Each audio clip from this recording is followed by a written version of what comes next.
Good morning. This is Kim Blaylock with SDG Bible Study. That's the Soli Deo Gloria Bible Study coming to you on this Tuesday morning, January the 6th, 2026.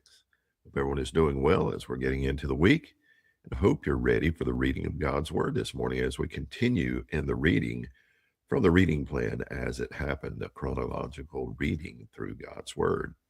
And also, we will be again returning to Daily Doctrine by Kevin DeYoung, a daily walk through systematic theology. So join me as we read God's Word together this morning. Job chapter 10. My soul is loathed by my life. I will abandon all restraint in myself to my complaint. I will speak in the bitterness of my soul. I will say to God, do not account me as wicked. Let me know why you contend with me. Is it good to you that you oppress, that you reject the labor of your hands and cause the counsel of the wicked to shine forth? Have you eyes of flesh, or do you see as a mortal man sees? Are your days as the days of a mortal man, or your years as man's years? That you should seek for my guilt and search after my sin. According to your knowledge, I am indeed not wicked, yet there is no deliverer from your hand. Your hands fashioned and made me altogether, and would you swallow me up? Remember now that you have made me as clay, and would you turn me into dust again? Did you not pour me out like milk and curdle me like cheese? Clothe me with skin and flesh, and knit me together with bones and sinews? You have made alongside me life and loving kindness, and your care has kept my spirit. Yet these things you have concealed in your heart. I know that this is within you. If I sin, then you would take note of me and would not acquit me of my guilt. If I am wicked, woe to me. And if I am righteous, I dare not lift up my head. I am sated with disgrace, so see my misery. Should my head be set on high, you would hunt me like a lion, and again you would show your wonders against me. You renew your witnesses against me, and increase your vexation toward me. Hardship after hardship is with me. Why then have you brought me out of the womb? Would that I had breathed my last, and no eye had seen me. I should have been as though I had not been, carried from womb to tomb. Would he not cease for a few of my days? Withdraw from me that I may have a little cheer before I go, and I shall not return to the land of darkness and shadow of death, the land of utter gloom as the thick darkness itself, of the shadow of death without order, and which shines as the thick darkness. Job chapter 11. Then Zophar the Naamathite answered and said, shall a multitude of words go unanswered, and a man of lips be in the right? Shall your boast silence men, and shall you mock and none rebuke? You have said, my learning is pure, and I am innocent in your eyes. But would that God might speak and open his lips against you, and tell you the secrets of wisdom. For sound wisdom has two sides. Know then that God forgets a part of your iniquity. Can you find the depths of God? Can you find the limits of the Almighty? They are high as the heavens. What can you do? Deeper than Sheol. What can you know? Its measure is longer than the earth and broader than the sea. If he sweeps by or shuts up or calls an assembly, who can turn him around? For he knows worthless men, and he sees wickedness. So will he not carefully consider it? Yet an empty-headed man will obtain a heart of wisdom, and the foal of a wild donkey is born a man. If you would set your heart right and spread out your hand to him, if wickedness is in your hand, put it far away, and do not let unrighteousness dwell in your tents. Then, indeed, you could lift up your face without moral defect, and you would be steadfast and not fear, for you would forget your trouble, as waters that pass by, so you would remember it. And your lifetime would arise brighter than noonday. Darkness would be like the morning. Then you would trust because there is hope, and you would search around and rest securely. You would lie down and none would make you tremble, and many would entreat your favor. But the eyes of the wicked will come to an end, and escape will perish from them, and their hope is the expiring of their soul. Job chapter 12. Then Job answered and said, Truly then you are the people, and with you wisdom will die. But I have a heart of wisdom as well as you. I do not fall short of you, and who does not know such things as these? I am a laughingstock to my friends, the one who called on God, and he answered him, The righteous and blameless man is a laughingstock. As for upheaval, there is only contempt by the one who acts at ease, but it is prepared for those whose feet slip. The tents of the destroyers are complacent, and those who provoke God are secure, whom God brings into their power. But now ask the beasts, and let them instruct you, and the birds of the sky, and let them tell you, or muse to the earth, and let it instruct you, and let the fish of the sea recount it to you. Who among all these does not know that the hand of Yahweh has done this, in whose hand is the life of every living thing, and the breath of all the flesh of man?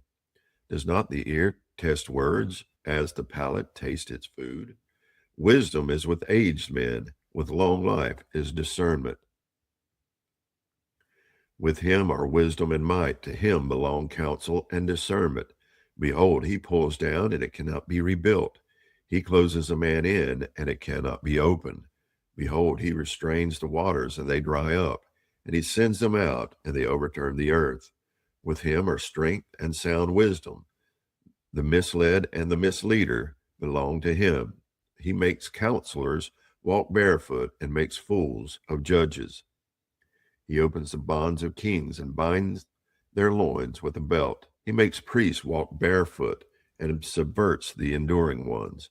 He removes speech from the faithful and takes away the discerning taste of the elders. He pours contempt on nobles and loosens the belt of the strong. He reveals mysteries from the darkness and brings out the shadows of death into light. He makes the nations great, then makes them perish. He enlarges the nations, then leads them away. He removes the heart of wisdom from the heads of the earth's people and makes them wander in pathless waste. They grope in darkness with no light, and he makes them wander about like a drunken man. Job chapter 13. Behold, my eye has seen all this, my ear has heard and understood it. What you know, I also know. I have not fallen short of you. But I would speak to the Almighty, and I desire to argue with God. But you cover me with lies. You are worthless physicians. Oh, that you would be completely silent, and that it would become your wisdom. Please hear my argument, and give heed to the contentions of my lips. Will you speak what is unrighteous for God, and speak what is deceitful for him? Will you show partiality for him? Will you contend for God? Will it be well when he examines you, or will you deceive him as one deceives a man? He will surely reprove you if you secretly show partiality. Will not his exaltedness terrify you, and the dread of him fall on you? Your memorable sayings are proverbs of ashes. Your defenses are defenses of clay. Be silent before me so that I may speak. Then let come on me what may. Why should I take my flesh in my teeth and put my life in my hands? Though he slay me, I will hope in him. Nevertheless, I will argue my ways before him. This also will be my salvation, for a godless man may not come before his presence. Listen carefully to my words, and let my declaration fill your ears. Behold now, I have arranged my case for justice. I know that I will be declared righteous. Who will contend with me? For now I am silent and will breathe my last. Only two things do not do to me. Then I will not hide from your face. Move your hand far from me, and let not the dread of you terrify me. Then call, and I will answer, or let me speak, then respond to me. How many are my iniquities and sins? Make known to me my transgression and my sin. Why do you hide your face and think of me as your enemy? Will you cause a driven leaf to tremble, or will you pursue the dry chaff? For you write bitter things against me and make me to possess the iniquities of my youth. You put my feet in the stocks and kept watch over all my paths. You set a limit for the soles of my feet, while I'm decaying like a rotten thing, like a garment that is moth-eaten. That's going to conclude our reading from the biblical text. Now to our reading from Daily Doctrine. Almost forgot the name of it. Daily Doctrine, Day 6, Speculative or Practical. The question is an old one, but surprisingly relevant. Is theology chiefly speculative or practical?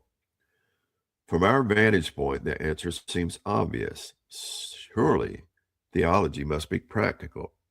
It must result in faith and obedience. It must bear fruit. The great danger, we are apt to think, is that too much of our theological discourse has become hopelessly theoretical and needlessly esoteric, good for nothing but puffing up small-hearted people with big brains. And yet the question is not as simple as it sounds. Thomas Aquinas argued that sacred doctrine is more of a speculative science because practical science is concerned with human operations, while Christian theology is chiefly concerned with God. The goal of theology, he maintained, is the perfect knowledge of God, in which consists eternal bliss. I appreciate Aquinas' emphasis on the knowledge of God for its own sake, but we can still say with Francis Turretin that true theology is mixed, partially theoretical and partly practical. We can understand the practical side of the equation. The mysteries of the faith are impulsive to operation. That is, they are meant to incite us to love and worship. A practical system is that which does not consist in the knowledge of a thing alone, but in its very nature and by itself goes forth into practice and has operation for its object. Right doctrine counts for nothing if it does not sink into our hearts and find expression in our lives. We want a knowledge of the truth that leads to godliness. Titus chapter 1, verse 1. But theology is also theoretical. This is not a pejorative term for Turretin. Rather, a theoretical system is that which is occupied in contemplation alone and has no other object than knowledge. Here, Turretin is affirming that we have something to learn from the Thomas' emphasis on the beatific vision, i.e., beholding God face to face. Knowing the truth and reveling in the truth are worthwhile in themselves. Jeremiah chapter 31, verse 34, and John chapter 17, verse 13. A sermon without any application can still be a life-changing sermon if it causes us to see the glory of God in the face of Christ. Turretin feared that heretical groups in his day were keen to make theology exclusively practical so as to minimize the doctrines of the Trinity and the Incarnation and to pave the way for a universalist religion of good deeds. By contrast, Turretin insisted that knowing what is right and doing what is right must never be separated. The Christian faith unites theory and practice. Theology is theoretical insofar as it points us to God as the chief end in all our knowing and delighting, but we also insist that beholding should result in us becoming more like Christ. That's going to conclude our reading from Daily Doctrine. Our doctrine needs to be practical as well as theoretical. Interesting thought and interesting thing to contemplate this morning. I hope you enjoyed the reading from the book of Job, as Job is continuing to have discourse with his friends. And this banter back and forth is always fascinating to me. And we will once again see as we get to the later verses of Job, God give his discourse. So we're waiting for that time. I hope you've enjoyed this reading. I hope you give God the glory in everything that you do today. Soli Deo Gloria.